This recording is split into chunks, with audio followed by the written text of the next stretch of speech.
Hi guys, welcome back to your Not So Ordinary Scrapbook channel. Today I decided that I was going to make these pumpkin scones. Or tonight I should say. It's like 6:45. It's about 20 to 7. So I thought that I would do this together and post it on my YouTube channel. This is the leftover pumpkin that I used for the pumpkin squash soup. The recipe says that you should take a paper towel and blot it to get out as much liquid as you possibly can, because pumpkin tends to be liquidy. Mine is not really liquidy. I think it's pretty thick, so I'm not sure if I really need to do that step or not. This recipe also says that you should grate very cold butter. I'm not sure if I'm going to do that or not, because I've made scones before and I just cut them up into little cubes, and it works just as well. These are the ingredients that you need for this recipe. You need flour. You need 2 cups of flour, 2.5 teaspoons of baking powder, a teaspoon of cinnamon, ground cinnamon, 1.5 teaspoons of pumpkin pie spice, 1/2 teaspoon of salt,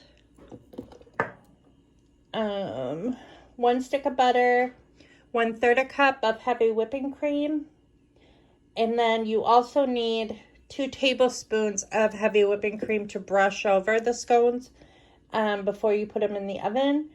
You need 1/2 cup, sorry, my oven's ready, 1/2 cup of pumpkin puree, 1/2 cup of brown sugar,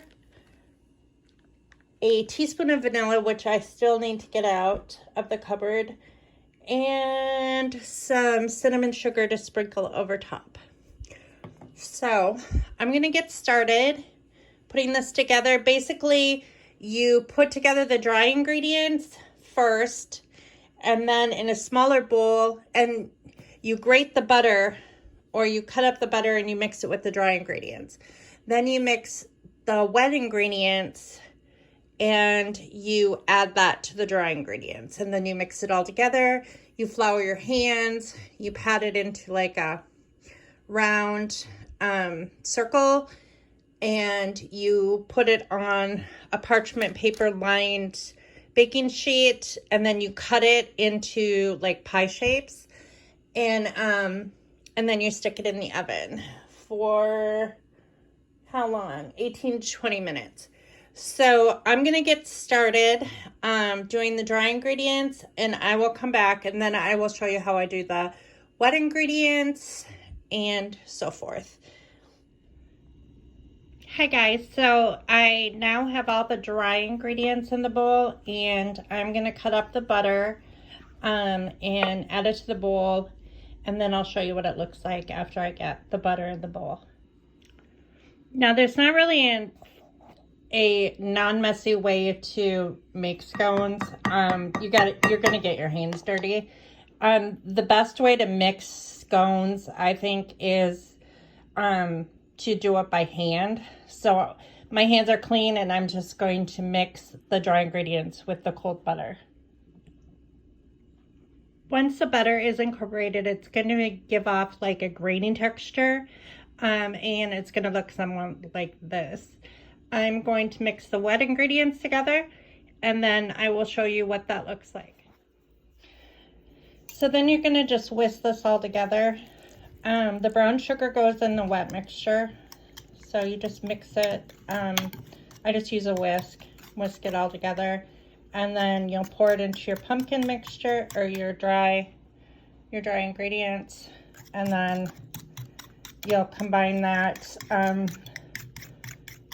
Generally, I just do it with my hands. It's just easier when making pastry to do it that way.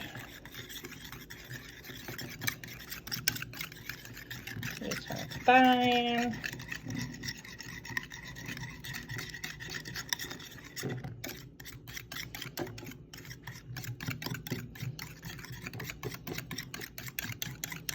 Make sure it's all mixed up.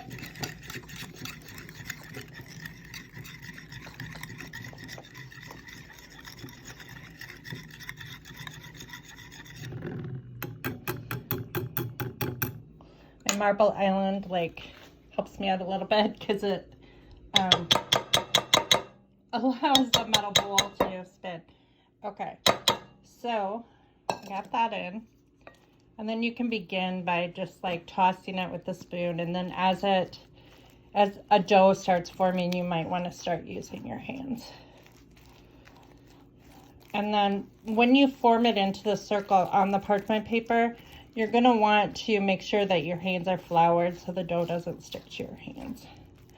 And I'm going to finish this because I can't do it one-handed, and then I will show you what it looks like once I get it on the parchment paper.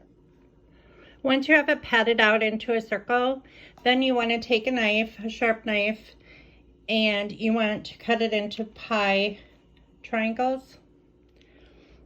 I usually get about 8 pieces. Once they're cut apart, you can pull them out and lay them on the baking sheet so they can each bake separately.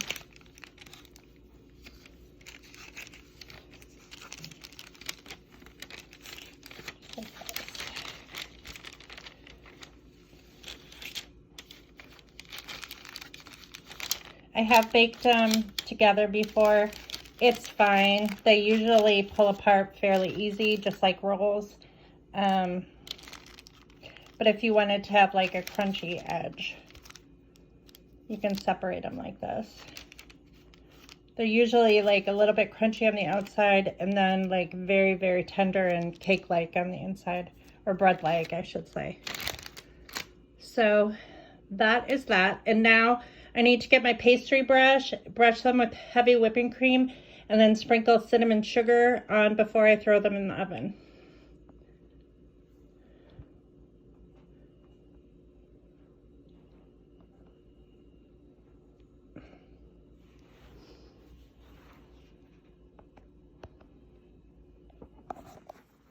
Now my pastry brush is pretty much a barbecue brush. That's all I have.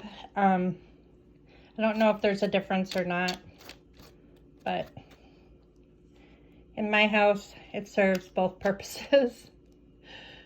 So basically you just brush the scones with heavy whipping cream.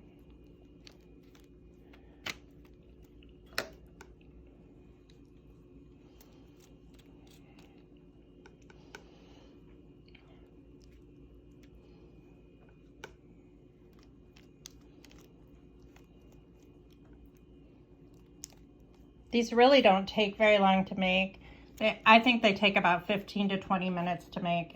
They're super fast, especially if you're having company over. I'm not having company over. I just wanted to make these because the pumpkin's been in the fridge for a while, so I needed to get it made.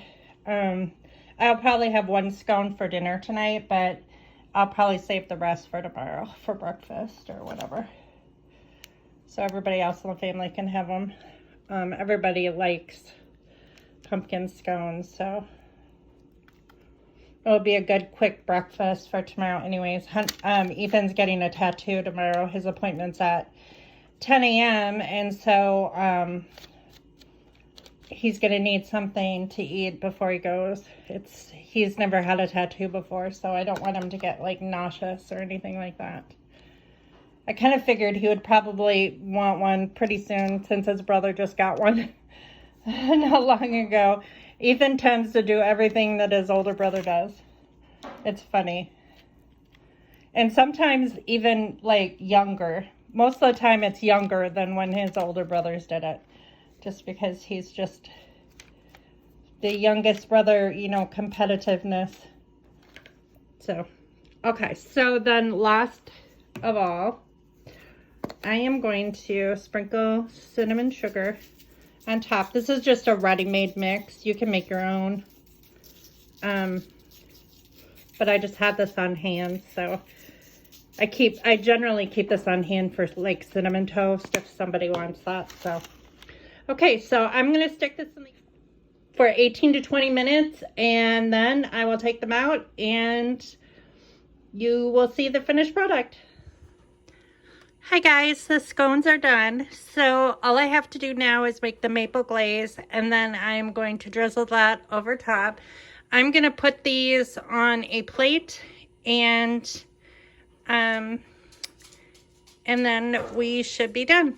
So I will see you back here in just a few minutes. Okay, so what you need for the glaze is you need maple syrup, 1/3 cup. So you're gonna just pour that. Oh. And I'm just gonna mix it in this cup. It needs to go in the microwave for probably about 20 seconds to melt the butter. And then you'll stir that up, and then you'll add the 1 cup of powdered sugar. And then it says to add a pinch of salt, and you can do that if you want. And this is the final product. This is what it looks like. The stones turned out beautifully. They look like they're very moist on the inside. I haven't tried one yet. I like to eat mine with either pumpkin butter or cream cheese. Sometimes both. And you can enjoy this with a cup of pumpkin spice rooibos or your favorite David's tea. So I hope you like this video, and I am working on a little reorganization of this channel. I will probably be back tomorrow to talk more about it. We'll see how much time I have, but I think it'll work out better for everyone. So I will see y'all tomorrow. Bye.